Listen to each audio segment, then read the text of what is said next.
하나님의 구원 계획 그 세 번째 주제인 방주의 어린 양을 함께 보려고 합니다. 저희가 하나님의 구원 계획, 우리 구약의 전체에 초림하실 예수 그리스도, 십자가에서 우리를 위해 죄사하시고 부활하실 예수 그리스도를 예표하는 그런 그림으로, 그런 계획으로 진행이 되는 것을 저희가 살펴본다 그랬습니다. 그래서 중요한 건 아담의 타락 이후부터 우리 인간의 역사가 시작되고 보는 거죠. 그래서 저희가 구약의 역사를 성서적으로 4천년으로 봅니다. 아담의 타락을 4114년으로 계산을 했었죠. 자, 그러고 나서 아담 타락 이후 1056년에 우리가 노아가 태어나죠. 아담과 노아의 이 나이 차이가 1056년입니다. 그리고 기억하실 게 노아가 오늘 이제 같이 말씀을 나눌 거예요. 노아 600세 때 홍수가 시작되죠. 1656년. 우리 무드셀라가 죽는 해입니다. 그래서 무드셀라가 1656년에 죽었고 노아의 홍수가 노아 600세에 시작합니다. 자, 그걸 기억하시고 우리 이제 지금 주전 3000년에서 2500년 그 사이에 하나님께서 노아와 그 홍수를 통해서 우리에게 보여주시는 말씀을 같이 보도록 하죠. 이렇게 구약의 내용이 예수님의 초림에 맞춰서 500년, 1000년 단위로 진행된다고 같이 말씀을 나눴어요. 그래서 중요한 이 믿음의 인물들이 결국 예수 그리스도의 초림을 예표적으로, 그림으로 보여주시는 사건들이라 그랬습니다. 그래서 자,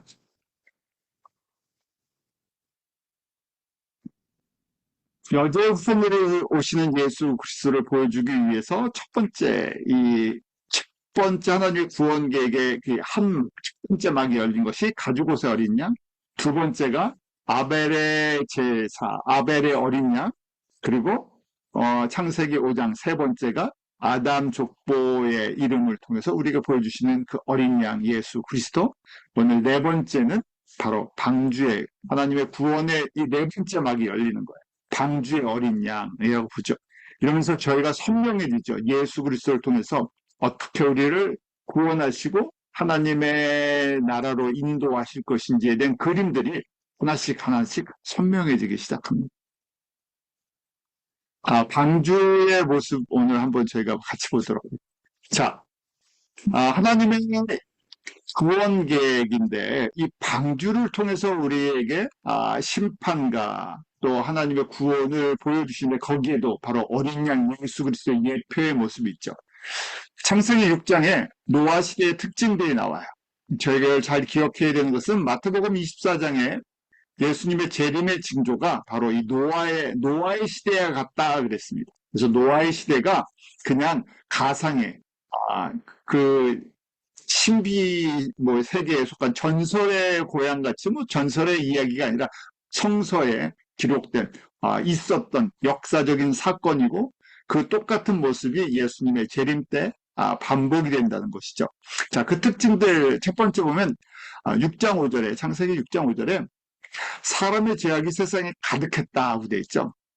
죄가 가득하다. 사람들이 생각하는 것이 하나님을 대적하는 것, 악한 것, 이것으로 가득했다는 것이에요. 하나님을 떠난 마음의 그 세상의 모습들이 그 시대의 모습이라는 것이죠.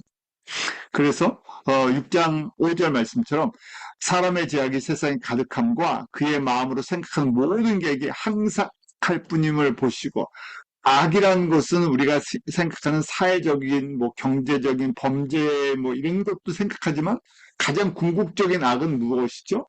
하나님을 떠난 창조주를 부인하고 창조 목적을 어기는 것이죠. 저희가 이 시대가 그런 모습이죠. 사람의 어떤 능력, 지식 이런 것들 기술이 늘어나면서 하나님의 창조의 능력을 마치 사람들이 카피해서 쓸 수 있는 것처럼 그래서 사람들의 마음속에 하나님을 완전히 떠난 그런 세상의 모습이 노아 시대도 그렇다는 거예요. 그래서 그 당시의 모습을 보면서 6장 6절에 하나님이 땅 위에 사람 지으셨음을 한탄하사 마음에 근심하시고 그 은유적인 표현이죠. 우리 사람이라면 이런 마음이셨을 거다. 안타까운 마음. 이 마음을, 사람을 지으신 사람을 보면서 신이 안타까워 하셨다는 거죠. 왜냐하면 생각하는 것이, 그렇게 아담 타락 이후 점점 세속화되고 사단의 영향을 받은 영적으로 캄캄해진 사람들의 모습들을 보시면서 안타까워 하시는 이 표현들이 있어요. 그러고 나서 하나님께서 심판을 계획하시죠. 자, 이 패턴이 결국 예수님의 재림 때도 같은 패턴이라는 거죠. 점점 사람들의 죄가 하나님을 대적하고 창조주를 부인하고 창조 목적을 대적하는 이 일이 점점 커지면서 결국 심판의 때가 가까웠죠. 그래서 하나님께서 결정하시길 6장 7절에 보면 내가 지면에서 창조한 사람들을 쓸어버리되 하면서 모든 것을 다 그렇게 하겠다. 그래서 육축과 기는 것과 공중의 새까지 다 지워버리시겠다고 하죠. 그런데 이게 완전한 멸망이 아니라 지금 하나님의 구원 계획을 써나가는 새로운 그림을 만들어 나가세요. 그러면서 여기에 남은 자, 은혜를 입은 자라는 그 내용이 나옵니다. 그런데 이런 하나님의 물로 심판하시는 계획을 갖고 계시는데 6장 8절에 그러나라고 시작하죠. 노아는 여호와께 은혜를 입었더라. 그런 세상 속에서 하나님의 은혜를 입은 사람들, 여기 은혜가 항상 먼저 시작이 되죠. 구원을 받는 것 하나님의 은혜로 시작하죠. 왜냐하면 모든 사람이 죄를 범하였음에 라는 로마서의 그 증거처럼 한 명도 거룩한 사람이 없어요. 다 죄 아래에 있죠. 아담의 자손들이에요. 다 죄 아래에서 태어나서 죽어가는 사람들이에요. 생각하는 것도 다 악하죠. 그런데 은혜를 베풀어 주셨다. 결국 하나님의 구원의 역사는 은혜의 역사죠. 사람들 다 지워버리시고 안 남기시고 다시 만드셔도 되는데 구원의 역사를 이 과정 속에서 하나님의 은혜를 입고 하나님께 돌아오고 하나님의 사랑 가운데 순종하는 자들을 만들어 나가시는 큰 의미의 창조의 완성, 창조 목적을 이루어 나가시죠. 그래서 은혜를 입은 사람, 노아가 있어요. 그래서 노아의 특징에 대해서 나오죠. 노아는 의인이고 당대의 완전한 자라 하나님과 동행하였다. 세 가지 특징이 나요. 의인이다, righteous man이라고 되어 있는데 하나님이 은혜를 베풀어 주셔서 그랬죠. 덮어주신 거예요. 저도 마찬가지죠. 예수님의 은혜, 이 예수님의 피로 덮어주셔서 우리를 의롭게 봐주시는 거지.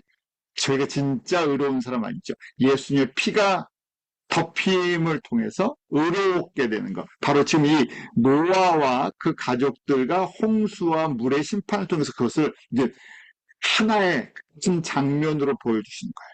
그래서 당대 완전한 자다는 이름을 들었죠. Blameless among the people of his time. 그 시대의 사람들 중에서 blameless, 깨끗하다는 거죠. 더럽지 않다. 덮어주셨기 때문에. 그래서 그것을 다른 말로 하나님과 동행하는 자다. 그 walk faithfully with가 하나님과 신실하게 걸어가는 사람. 무슨 얘기예요? 하나님의 음성을 듣고 하나님의 말씀을 따라 움직이는 사람. 근데 노아의 가족들만 이런 은혜를 입었다는 거예요. 그래서 저희가 하나님의 말씀을 듣는 것이 은혜고 그 말씀을 순종하고자 하는 그 믿음이 생기는 것도 은혜죠. 특별히 지금 마지막 세대가 되면 노아의 시대에 갔다 그랬어요. 다른 얘기를요. 신실하게, faithfully 하나님과 동행하는 사람들 찾기가 너무 힘들어졌다는 얘기예요. 그 당시에도 아담의 자손들이 저희가 지난주에 보았잖아요. 아담의 자손들이 지금 계속 늘어나서 엄청나게 많은데 아담의 자손이지만 은혜를 입은 사람들이 점점 줄어들고 있고 대부분이 믿음을 떠나서 세속화되어 있는 모습들을 보게 되죠. 자, 그러면서요, 하나님께서 이렇게 말씀을 하세요. 6장 3절에 여호와께서 가라사대 나의 신이 영원히 사람과 함께하지 아니하리니 이는 그들이 육체가 됨이라 그러나 그들의 나는 120년이 되리라 하시니라. 그래서 120년 사람의 수명이 120년이다는 말씀을 하세요. 하나님의 신 성령님이 떠났기 때문에 120년이다. 그런데 홍수 전까지 사람들이 약 1000년씩 살았잖아요. 그래서 저희가 먼저 생각할 수 있는 건, 심판 이후, 물로 심판하신 이후에는 사람의 수명, 평균 수명이 120년으로 줄어들 것이라는 것. 또 한 가지는 지금부터 이 말에 바로 이제 이 말을 노아 시대 때 이제 적용하는 거죠. 지금 하나님께서 심판을 계획하셨는데 120년 후에 방주를 짓게 하시는 그 기간, 방주를 제작하는 기간이 120년이라는 거예요. 120년 후에는 이 심판이 임할 것을 이제 말씀해 주죠. 그래서 120년은 짧게는 방주를 제작하는, 건설하는 기간, 그리고 홍수 이후에는 사람의 수명이 줄어들어서 120년이 될 것이다 하는 것이죠. 그래서 방주를 제작하는 것도 직접 여호와 하나님께서 저희가 쉽게 생각하면 예수님께서 가르쳐 주셨어요. 구체적으로 마치 모세가 성막을 짓는 것을 정확하게 하늘의 성전을 모형으로 해서 짓게 하신 것처럼 방주를 정확하게 짓게 하시죠. 그래서 그 크기가 길이가 300규빗, 넓이가 59빗, 높이가 30규빗이라고 나와 있죠. 그래서 그것을 갖다가 오늘날의 이제 크기로 학자들이 정리를 하면 길이가 450피트, 137m 정도 되고 넓이는 75피트, 23m, 높이는 45피트, 한 14m 정도 된다고 해요. 그래서 부피, 그 용량이 하면 150만 큐빅피트인데 저희가 계산하는 이 내부 부피로는 약 14,000톤. 그래서 만약에 이것을 이제 제가 배라고 했을 때는 바지선 비슷하게 넓은 화물을 싣는 그런 용량으로 이제 계산을 해서 1800년대까지 나무로 지은 것 중에서 제일 큰 규모다. 그런데 오늘날 비교하면 그 미국의 항공모함 니미츠급이 있어요. 니미츠급의 한 반 정도 된다. 그렇게 얘기하더라고요. 축구 경기장의 1.5배 정도 되고 양을 기준으로 했을 때 양을 수용한다 그러면 6만 마리를 수용한다. 왜냐하면 더 많이 한 8만 마리에서 10만 마리까지 수용할 수 있지만 생활할 공간이 필요하니까 6만 마리 정도가 살 수 있는 공간. 열차, 미국의 열차의 그 화물 칸으로 얘기하면 520개 정도의 칸이다. 그렇게 이야기를 합니다. 그래서 비교를 하면 지금 747 비행기가 저만하면요. 또 이 비교가 되시죠. 가운데가 축구장이고 길이는 축구장보다 훨씬 크고 폭이 약간 축구장보다 좁아요. 그래서 이런 모습일 거다 하고 이제 보는 거예요. 자, 재료도 다 가르쳐 주셨어요. 재료는 잣나무로 방주를 만들어라. 그러면서 그 간들을 막고 역청으로 안팎에 칠하라 하고 돼 있죠. 역청으로 이 방수 처리를 하라는 얘기예요. 그 역청은 저희가 이 방수 물이 들어오지 않도록 심판의 물에서 보호하는 역할을, 이게 구원선이기 때문에 물이 들어오지 말아야 되는데 결국 이 역청, 예수님의 피를 상징하죠. 피가 있는 곳에 죄의 권세가, 사망의 권세가 들어오지 못하죠. 심판의 권세가 들어오지 못해요. 가장 저희가 선명하게 보일 수 있는 하나님의 구원 계획에 이 예수님의 예표, 예수님의 피의 예표는 6월절 어린 양의 피예요. 그래서 6월절 어린 양 피를 저희가 머릿속에 그리시면서 이제 거기로 맞춰 나갈 거예요. 예수님의 피, 십자가의 피는 6월절을 사건을 통해서 우리에게 가장 어떻게 보면 선명하게 어떻게 구원하실 것인지를 보여주셨죠. 피가 있는 곳은 죽음의 신이 떠나간다, 넘어간다 해서 6월절인데 마찬가지로 이 방주 안에 들어가면 심판의 물이 들어오지 않는다. 심판의 물에서부터 보호를 받는다. 어떻게 해요? 그 역청을 안과 바깥쪽에 칠하라고 돼 있죠. 그래서 coated라고 돼 있는데 inside and out, inside and outside 다 바르라고 돼 있어요. 그래서 완벽하게 다 발라야 돼. 그때 우리 덮다 하는 것이 카파르라는 히브리어 카파르인데 이것은 커버, 덮어 씌우다 하는 얘기. 똑같은 의미가 대제사장이 우리 이 속죄절날 지성소, 성소를 지나 지성소에 들어가죠. 그때 예복에 피를 뿌립니다. 그래서 하나님 앞에 더러운 것이 드러나지 않도록 예복으로 완전히 덮고 그것을 피로 커버하죠. 똑같은 의미의 역청으로 안과 밖을 칠하다 해서 이것이 물의 심판에서 구원을 받도록 하는 역할을 해서 이 방주는 구원선이다. 그 구체적으로 이제 보여주시는 거예요. 예수 그리스도 안에 있는 자들, 예수 그리스도의 피로 안과 밖이 칠해진 사람들, 그 사람들이 구원을 받는 것이다. 그래서 어린 양 예수 그리스도인데 그 여자의 후손으로 오시는 그 예수 그리스도, 그것이 어떻게 보여집니까? 첫 번째 막은 가죽옷의 어린 양. 가죽옷을 지어 입히실 때 그 피로 덮어주실 걸 보여주시죠. 파르라는 개념, 덮는다는 개념이 계속 흘러가는 거예요. 아벨의 어린 양에서도 구체적으로 양의 제사를 통해서 피의 제사로 덮어주실 걸 보여주시죠. 아담 자손의 족보, 창세기 5장의 내용들을 통해서 그 이름 가운데 심판받고 멸망한 슬픈 존재 인간들, 그렇게 정해진 사람들에게 바로 예수 그리스도, 우리에게 생명을 주시는 그분이 오심으로 말미암아 우리가 위로를 받는 것이죠.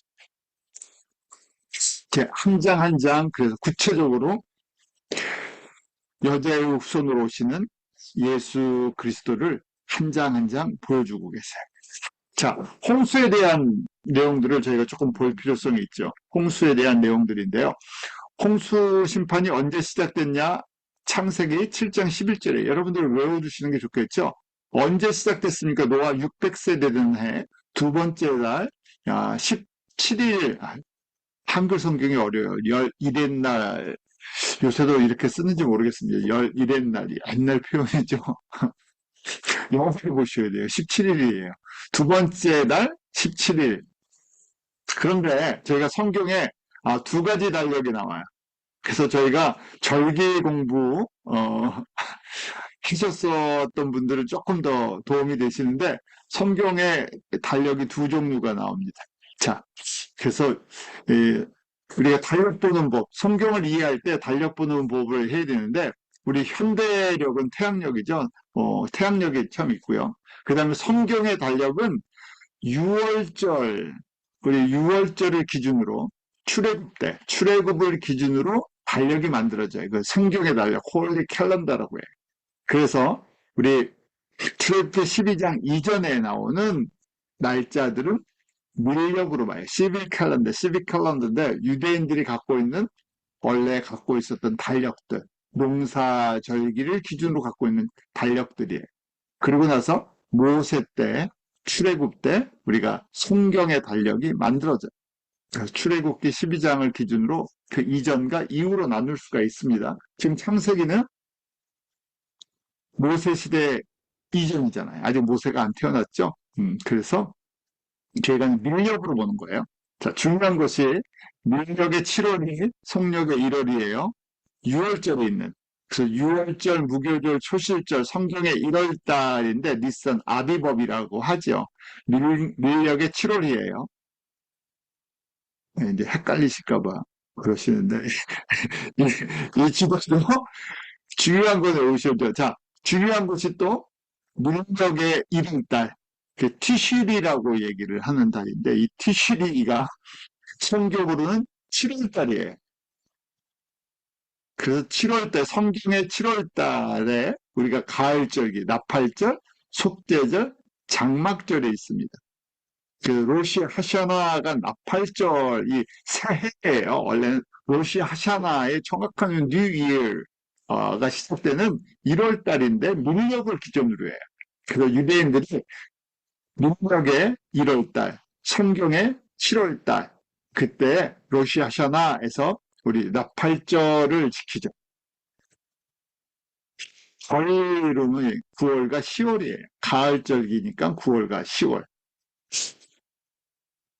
그리고 12월 달엔 한우카, 우리 독립기념일이 있는 주전 164년에 독립한 것을 기념으로 해서 한우카를 지키는 게 크리스마스 시즌.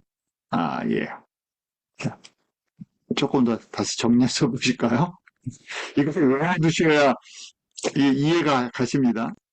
자, 밀력의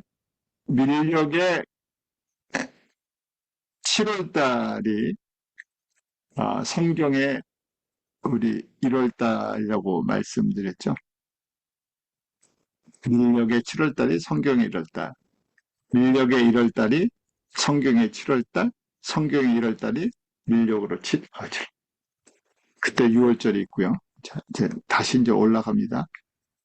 자, 그러니까 지금 창세기에 나오는 지금 창세기 7장 11절에 노아가 600세대 된 해, 그때가 언제냐?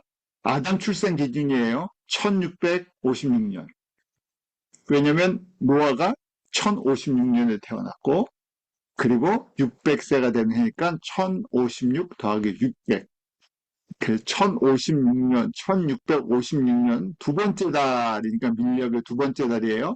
그리고 17일에 홍수가 시작이 됩니다. 그때 큰 기풍의 샘들이 터지며 하늘의 창문들이 열려 그래서 땅에서와 그 다음에 하늘의 이 궁창의 물샘이 양쪽에서 다 터졌다고 보는 거죠. 현대 달력으로는 10월과 11월이에요. 밀력의 2월이니까 밀력의 1월이 9월과 10월이 돼서 그래요. 그래서 밀력으로는 해시반이라고 얘기를 합니다.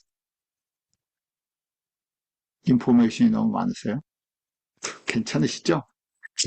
자, 40일 동안 계속해서 비가 내렸다고 돼 있어요. 그리고 나서 7장 24절에 150일 동안 물이 넘쳐났다고 돼 있어요. 자, 이게 물이 넘쳐났다는 게, 이게 다 끝났다는 얘기가 물이 그때까지 계속해서 채워져서 완전히 다 덮어버렸다는 얘기죠. 그러고 나서 이제 무슨 일이 생깁니까? 일곱째 달이라고 돼 있죠. 자, 두 번째 달에 시작이 됐어요. 그래서 일곱째 달 열 일의 날이니까 밀력의 7월 17일, 성경의 1월 17일. 무슨 날이죠? 그때 아라닷산에 머물렀다. 방주가 드디어 아라닷산에 머물렀다는 거예요. 자, 우리 다시 달력 보는 훈련하시죠. 성경의 달력으로 1월 17일, 민간 달력으로 7월 17일이 무슨 날이죠? 성경의 1월 17일, 그럼 무슨 날이에요? 다 아시죠? 성경의 1월 17일, 무슨 요일이죠? 초실절. 저에게는 부활절. 이제 좀 있으면 저희 ACN지대 시작되고 다음 주에 이제 부활절 준비하죠. 자, 초실절이 성경의 1월 17일이에요. 그것이 밀력으로는 7월 17일이죠. 부활을 상징하는 거예요. 그래서 언제 아르라산에 머물렀다고요? 성경의 1월 17일, 밀력의 7월 17일. 드디어 다시 생명이 살아나기 시작하는 바로 시점. 살 수 있다는 거죠. 살 수 있. 부활에 대한 상징이 아라닷산에 시작이 됐어요.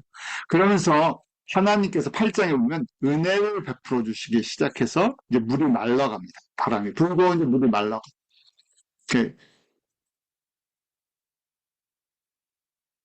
8장 13절, 14절 이렇게 돼 있죠. 601년, 지금 1년이 흘렀어요. 거의 1년이 흘러서 첫째 달, 곧 그 달 초하루에 땅 위에서 물이 거친지라 이제 물이 거치기 시작했죠. 노아가 방주 뚜껑을 제끼고 본즉 지면에 물이 거쳤더니 하면서 언제 정확하게 땅이 마릅니까? 두 번째 날 21일 날 2월 27일 밀력의 2월 27일 날 완전히 땅이 말랐다. 뭐 여러분들이 8장 이제 읽어보시면 처음에 까마귀 내보냈다가 그 다음에 비둘기 내보냈더니 비둘기는 돌아오고 또 다시 비둘기 내보내고 또 비둘기 내보냈더니 이제 돌아오지 않았어. 이제 땅이 다 말랐구나 하는 것 우리가 다 아시죠? 자, 이렇게 땅이 완전히 말라서 나올 때까지 1년 10일이 걸린 거예요. 370일. 왜냐면, 둘째 달 21의 날 2월 27일 날 땅이 말랐다고 하니까 그 전 600년 2월 17일 날 시작해서 2월 27일에서 360, 한 달을 30일씩 계산해서 360일 더하기 10일에서 약 370일 만에 드디어 심판의 모든 것이 끝났다고 이제 보는 거죠. 아라랏산에 방주가 있다는 결정적인 고고학적인 증거는 사실은 저희가 찾아볼 수가 없죠. 많은 사람들이 이걸 찾으려고 흔적들을 찾으려고 하는데 아직도 쉽게 말해서 학계나 과학적으로나 뭐 정확하게 증명할 수 있는 자료는 있지 않습니다. 아마 못 찾을 거예요. 왜냐하면 이것은 예수 그리스도에 대한 구원의 예표지. 이걸 남겨두면 사람들이 어떻게 되겠습니까? 거기에다가 지금 아라밧산을 못 짓겠어요. 거기다가 방주 기념 교회에 세우고 거기 관광지로 만들어서 사람들이 예수님보다 노아의 방주 자리를 더 선호해갖고 거기에 몰려들 가능성이 있죠. 우리에게 마찬가지로 성막 안에 있는 언약궤 안에 들어있는 모든 것들 다 못 찾게 만들어 주셨죠.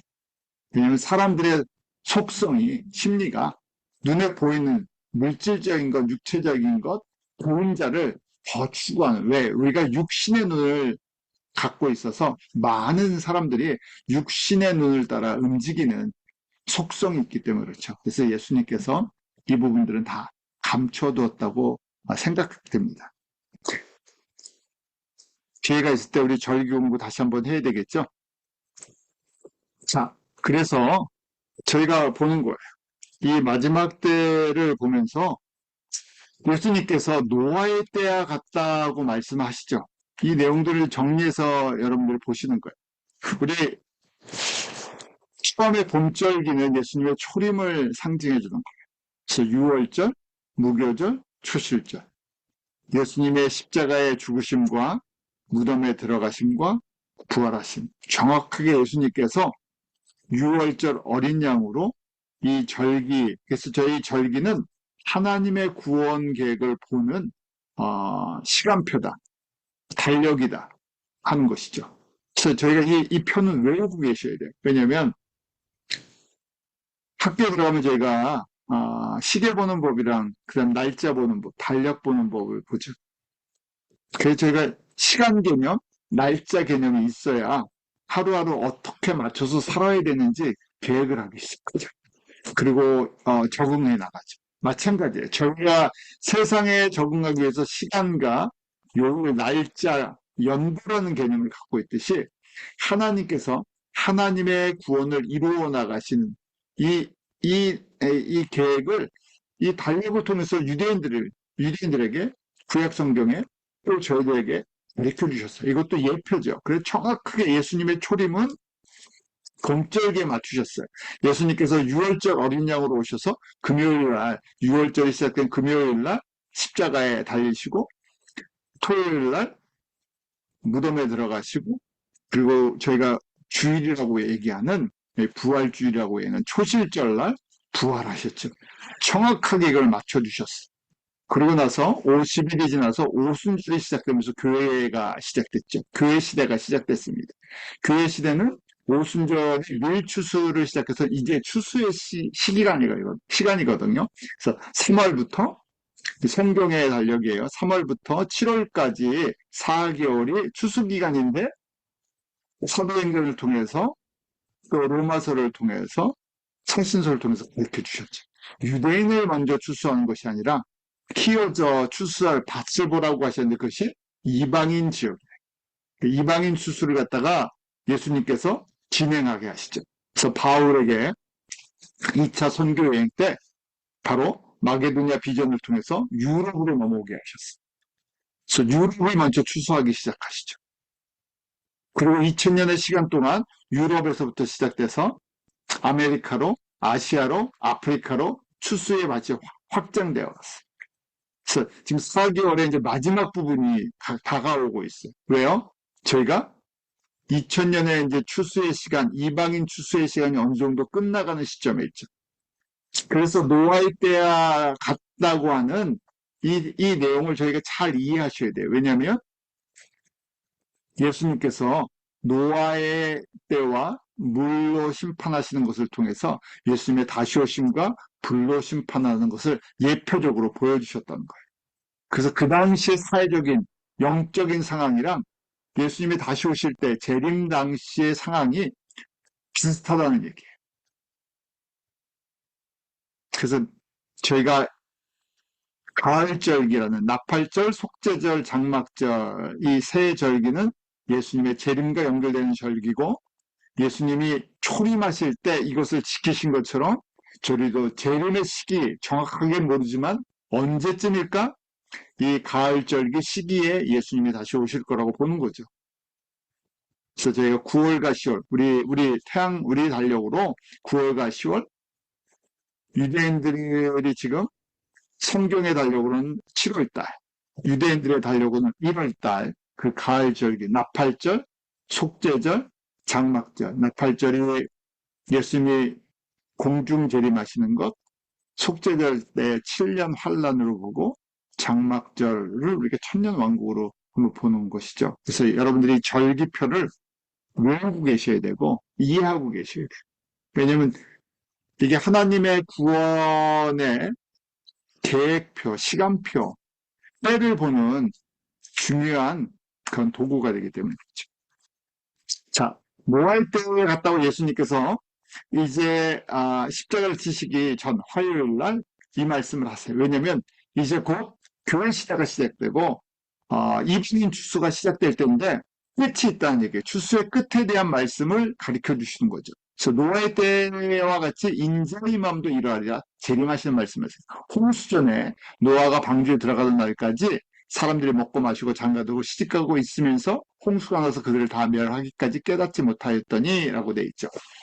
자, 방주를 짓는 게 120년이라고 말씀드렸어요. 왜냐하면 120년 동안 노아가 바닷가에서 지었던 것이 아니라 눈에 보이는, 사람들이 보이는, 그래서 노아를 사람들이 어리석다고 욕하고 손가락질했죠. 왜냐면 눈에 보이는 선에다가 그걸 짓고 있으니까 어리석다고 본 거예요. 왜? 심판이 임할 것에 대한 120년 동안 삶이 외치는 삶이었어요. 즉, 그 당시에는 성소가 있었던 것이 아니까 노아의 삶, 노아의 행동을 통해서 하나님의 심판을 사람들에게 알게 하셨죠. 120년이 지나면 노아가 방주를 완성하면 심판이 시작된다는 거예요. 그런데 사람들이 그것을 귀담아 듣지 않았죠. 그게 선지자의 삶이었고 어떻게 보면 하나님의 구원의 메시지예요. 그런데 아무도 듣지 않죠. 그래서 마지막 때도 그렇다는 얘기예요. 사람들이 예수 그리스도의 복음과 재림에 대한 메시지를 전해줘도 관심이 없다는 거예요. 그냥 생각하는 게 악하기 때문에. 하나님을 대적하고 창조주를 인정하고 창조 목적을 받아들이지 않기 때문에. 그런데 많은 교회도 그렇게 될 것을 교회는 교회고 성도들은 성도들인데 관심이 없다는 얘기예요. 그래서 언제까지요? 홍수가 나서 멸하기까지 예수님이 다시 오실 때까지 깨닫지를 못한다는 거예요. 그래서 이 길을 걸어가는 사람들 점점 복음적인 성도들 신실한 사람들 노아가 의인이고 당대에 흠이 없는 사람이고 하나님과 믿음으로 동행했던 사람인데 신실하게 그런 사람들이 귀한 시대가 됐어요. 근데 저희가 그것이 우리가 뭐 지식적으로 성경을 많이 알아서 또 우리가 뭐 열심히 있어서 똑똑해서가 아니라 은혜를 입은 사람들에게 나타나는 특징이라는 얘기죠. 예수님께서 이 시대에도 저희들에게 은혜를 주신 것처럼 은혜로 남겨두신 자들이 있고 그 남겨두신 자들을 통해서 메시지를 외치게 하시는 거예요. 우리가 안 외쳐도, 우리가 증거 안 해도 예수님이 얼마든지 구원하실 수도 있고 심판하실 수도 있어요. 그런데 저희들에게 은혜를 베풀어 주시고 저희들에게 믿음을 주시고 저희들에게 복을 주시려고 이 훈련을 시켜주시는 거죠. 그래서 노아의 홍수는 재림에 대한 예표라는 내용이에요. 저희가 이걸 보면서 노아의 홍수가 있었구나. 그리고 그때 모습이 어땠었구나. 그리고 우리가 다시 오실 예수님, 불로 심판하실 분, 그런데 무두셀라를 허락하셔서 오래 참으시는, 은혜를 베푸시고 오래 참으시는 그 예수님의 마음, 하나님의 마음, 안타까워하시는 그 마음을 저희가 깨달아 달라는 얘기예요. 에녹을 통해서 가르쳐 주셨죠. 무드셀라가 죽을 때 하나님의 심판이 임할 것이라는 것. 그래서 무드셀라가 가장 오래 살았던 사람이에요. 은혜 베풀기를 원하시는 거죠. 지금도 마찬가지.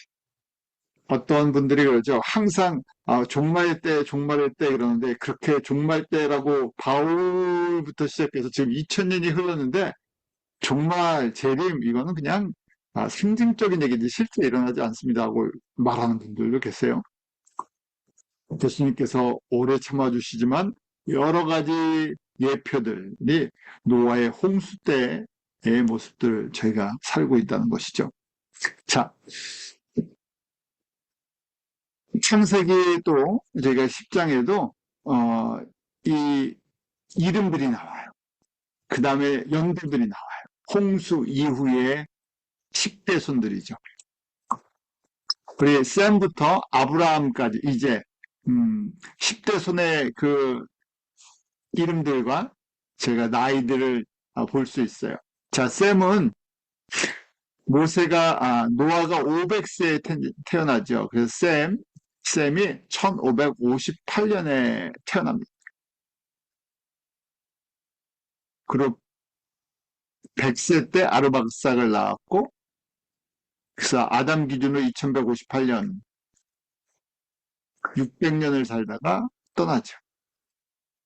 그러면서 이제 홍수 이후에 사람들의 수명이 줄어들기 시작해요. 아르박삭, 셀라, 에벨, 벨렉, 루, 수룩, 나홀, 데라, 아브라함까지 10대. 아브라함이 아담 기준으로 1948년에 태어나죠.